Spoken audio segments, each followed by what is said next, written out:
श्रोता बंधु साहित्य संस्कृति चिंतन यूट्यूब चैनल को आपण मानकु मु स्वागत करुछि। कोलाहल मुखरित जीवन रे जेतेबेले शब्द उतुरे सेई शब्द रे ही जीवन रो आरंभ, सेई शब्द रे ही स्थिति, पुणी सेई शब्द रे ही मनुष्यर विलय। एणु शब्दर मूर्त चेतना रे अमूर्त हो जाए जीवन सरणी। शब्द ब्रह्म पालटि जाए। बंचिबार सत इच्छारे अंतसत्व होइथिबा समय सृष्टि करे माळमाळ शब्द, सुखर दुखर हसर कांदर प्राप्तिर पुणी अप्राप्तिर। श्रोता बंधु एमिति जीवन र विविध रूपकु नहीं चित्रांकन करिथिबा जणे दरदी संवेदनशील भावप्रवण कवि हेउछन्ति डॉक्टर कनक मंजरी पट्टनायक। तांकर कविता शब्द छळ छळ से संकलनरू किछि कविता आपण मानक उद्देश्य रे म आज उपस्थापन करूछि। तेबे मु कहि रखे डॉक्टर कनक मंजरी पट्टनायक एकाधार रे जणे कवि, गाल्पिका, अनुवादिका, संपादिका एवं शिशु साहित्यिका।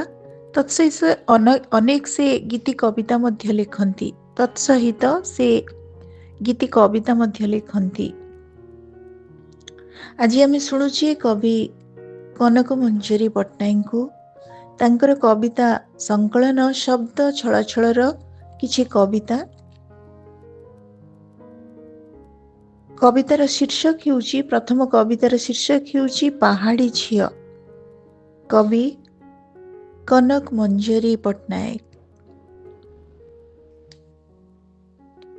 आकाशर विनिद्र आखिरे जके आसे कलाहांडिया मेघर आर्द्र आस्तरण। आकाशर विनिद्र आखिरे जके आसे कलाहांडिया मेघर आर्द्र आस्तरण। मादलर तुम तुम शब्द परी देवमाली छाती परे अजाड़ी हुए आषाढ़र वर्षा। पर्वतर हाथ पांतारे घन घन भासु थाए खंड खंड मेघर पटल। दमकाए दमकाए उलुसा पवन बेलज्या धाड़ा परी काने काने कही जाए, ए ननी आसीगला आषाढ़र बेल। वर्षा धुआ माटी गंधरे आनमना मु पहाड़ी झियो। वर्षा धुआ माटी गंधरे आनमना मु पहाड़ी झियो।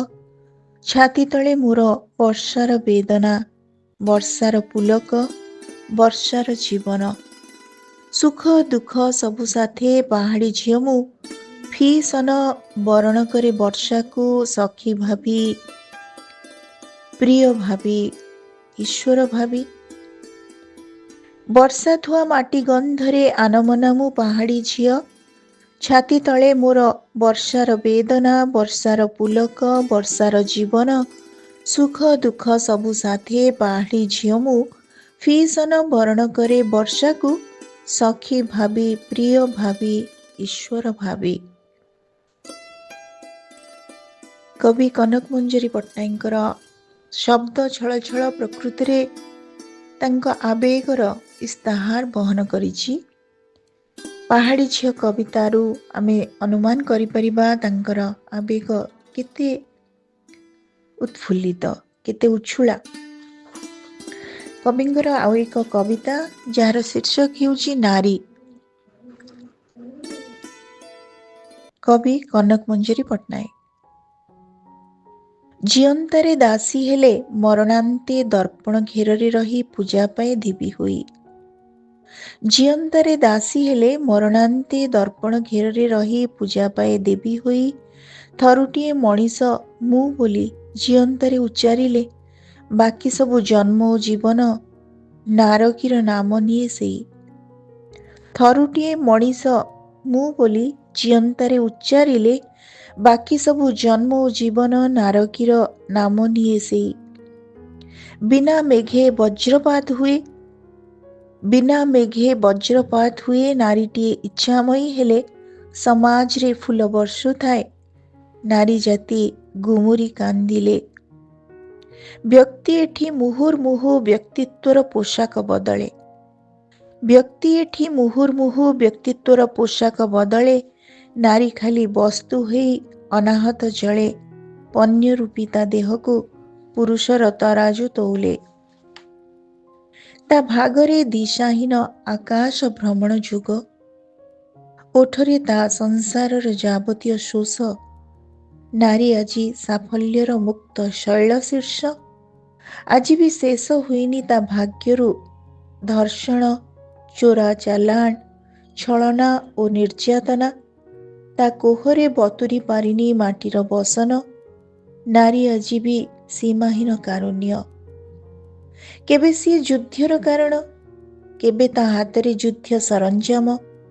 କେବେ ସିଏ ଯୁଦ୍ଧର କାରଣ, କେବେ ତା ହାତରେ ଯୁଦ୍ଧ ସରଞ୍ଜାମ। କେବେ ପୁଣି କଲମ ମୁନରେ ତାର ସଭ୍ୟତା ଓ ସଂସ୍କୃତିର ମଳିନତା ଲୋପ ପାଇଁ ମୁକ୍ତ ଶବ୍ଦାୟନ। ନାରୀ କାର୍ଯ୍ୟ, ନାରୀ ହିଁ କାରଣ। ନାରୀ କାର୍ଯ୍ୟ, ନାରୀ ହିଁ କାରଣ। খুব সুন্দর কবিতা, খুব সুন্দর কবিতা। ডক্টর কনক মঞ্জুরি পଟ୍ଟନାୟକ ଜଣେ ସୁସାହିତ୍ୟିକା ଏବଂ ଅଧ୍ୟାପନାରେ ସେ ଅନୁବ୍ରତୀ ଥିଲେ। ମାତ୍ର କବିତାରେ ସେ ଟିକେ ଭିନ୍ନ ବଳୟଟିଏ ବାଛି ନେଇଥାନ୍ତି। ତାଙ୍କ କବିତା ଗୁଡ଼ିକ ସମ୍ପୂର୍ଣ୍ଣ ରୂପେ ବ୍ୟକ୍ତିକ, କିନ୍ତୁ ସେଇ ବ୍ୟକ୍ତିକତା ଭିତରେ ନୈର୍ବ୍ୟକ୍ତିକ ଚରମ ଅନୁଭବକୁ ସେ ସାମିଲ କରିଥାନ୍ତି। କବି ସେମିତି ହିଁ ହେବା କଥା। ବ୍ୟକ୍ତିକ କଥା ଥିବ ନିଶ୍ଚୟ, କିନ୍ତୁ ତା ଯେତେବେଳେ ସମସ୍ତଙ୍କ ପାଖରେ ପହଞ୍ଚିବ, ସମସ୍ତେ ତାକୁ ପଢ଼ି ସେଥିରେ ନିଜକୁ ହିଁ ଅନୁଭବୁଥିବେ। କବିଙ୍କର ଆଉ ଏକ କବିତା ମାଳତୀ ଝୁଲଣ। ଅନେକ ଦିନ ପରେ କାଲି ଭେଟ ହେଲା ତମ ସହ ରାତିରେ ସ୍ୱପ୍ନରେ। ଅନେକ ଦିନ ପରେ କାଲି ଭେଟ ହେଲା ତମ ସହ ରାତିରେ ସ୍ୱପ୍ନରେ। ସ୍ୱପ୍ନ ଦେଖା ସରିଲା ବେଳକୁ ମୋତେ ଆବୋରି ବସିଥିଲା ମଦାଳସା ପଣ। କମନୀୟ ସେ ଅଳସପଣକୁ ଭାଙ୍ଗିବାକୁ ପଣ କରି ଫିଙ୍ଗୁଥିଲା ରାତ୍ରି ମୁଠା ମୁଠା ଫୁଟନ୍ତା ମାଳତୀ। ମନେ ପକେଇ ଦେଲା କେମିତି ଜହ୍ନବି ମ୍ଳାନ ହୋଇଯାଏ ତମ ସ୍ୱୀକାରୋକ୍ତିର ଉଜ୍ଜ୍ୱଳ ବିଶ୍ୱସ୍ତତାରେ। ମନେ ପକେଇ ଦେଲା କେମିତି ଜହ୍ନବି ମ୍ଳାନ ହୋଇଯାଏ ତମ ସ୍ୱୀକାରୋକ୍ତିର ଉଜ୍ଜ୍ୱଳ ବିଶ୍ୱସ୍ତତାରେ। ତମ ଉପସ୍ଥିତିରେ ନହେଲା ନାହିଁ ତମ ଅନୁପସ୍ଥିତିରେ ଏବେ ଲେଖିପାରେ ଆଉ ଏକ ପ୍ରେମ କାବ୍ୟ। ତୁମ ଉପସ୍ଥିତିରେ ନହେଲା ନାହିଁ ତମ ଅନୁପସ୍ଥିତିରେ ଏବେ ଲେଖିପାରେ ଆଉ ଏକ ପ୍ରେମ କାବ୍ୟ। ଶୁଣ ଏବେ ଚାଲିଛି ମାଳତୀ ଝୁଲଣ। ଶୁଣ ଏବେ ଚାଲିଛି ମାଳତୀ ଝୁଲଣ। ବା କବି କନକ ମଞ୍ଜୁରି ପଟ୍ଟନାୟକ ମାଳତୀ ଝୁଲଣ କବିତା ଭିତରେ ଅନେକ ତାଙ୍କ ଆବେଗ, ତାଙ୍କର ଦୁଃଖ, ତାଙ୍କର ଅଭିମାନକୁ ନିଗାଡ଼ିଛନ୍ତି। ଏବଂ ଏବେ ଆମେ ଶୁଣିବା କବିଙ୍କର ଆଉ ଏକ ସୁନ୍ଦର କବିତା ପିଲାଦିନ।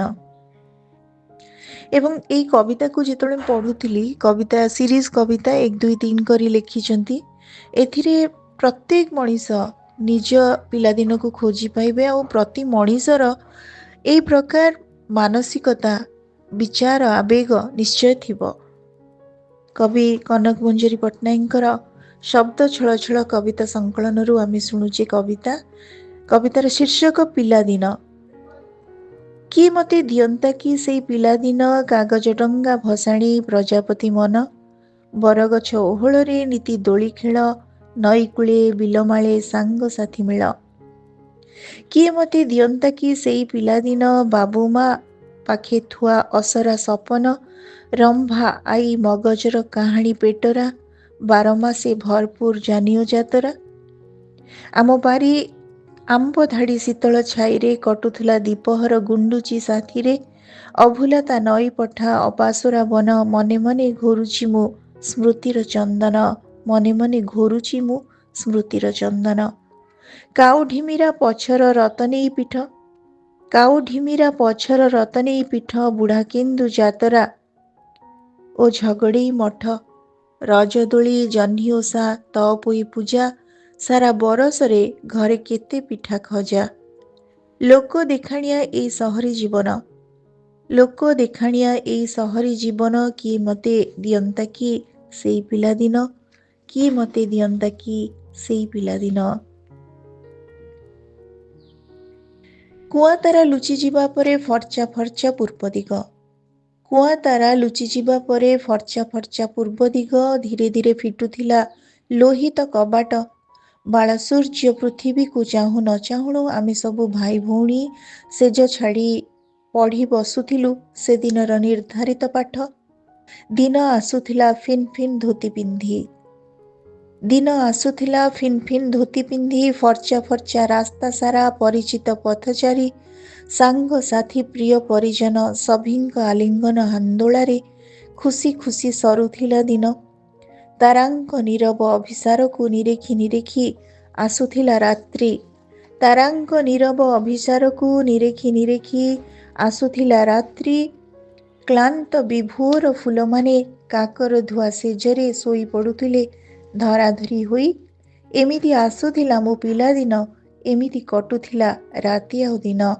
ଏମିତି ଆସୁଥିଲା ମୋ ପିଲାଦିନ, ଏମିତି କଟୁଥିଲା ରାତି ଆଉ ଦିନ। ଖୁବ୍ ଚମତ୍କାର କବିତା, ସୁନ୍ଦର ଅନୁଭବ।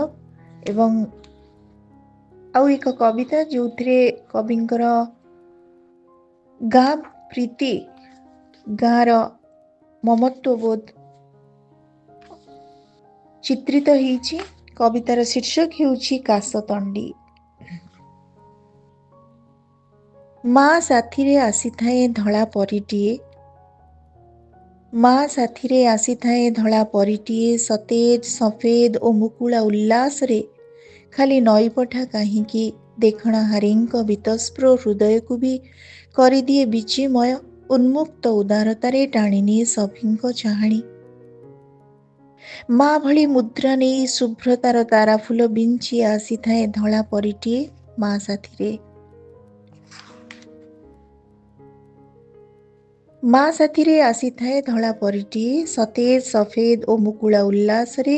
ଖାଲି ନଈପଠା କାହିଁକି ଦେଖଣାହାରୀଙ୍କ ବୀତସ୍ପୃହ ହୃଦୟକୁ ବି କରିଦିଏ ବିଚିମୟ। ଉନ୍ମୁକ୍ତ ଉଦାରତାରେ ଟାଣିନିଏ ସଭିଙ୍କ ଚାହାଣୀ। ମା ଭଳି ମୁଦ୍ରା ନେଇ ଶୁଭ୍ରତାର ତାରାଫୁଲ ବିଞ୍ଚି ଆସିଥାଏ ଧଳା ପରିଟିଏ ମା ସାଥିରେ।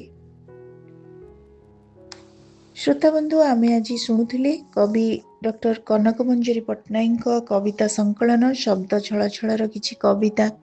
ତେବେ କବିତାର ଏଇ ଆମର ଯାତ୍ରାକୁ ଏତିକି ସୀମିତ କରିବାକୁ ମୋର ଇଚ୍ଛା ନାହିଁ।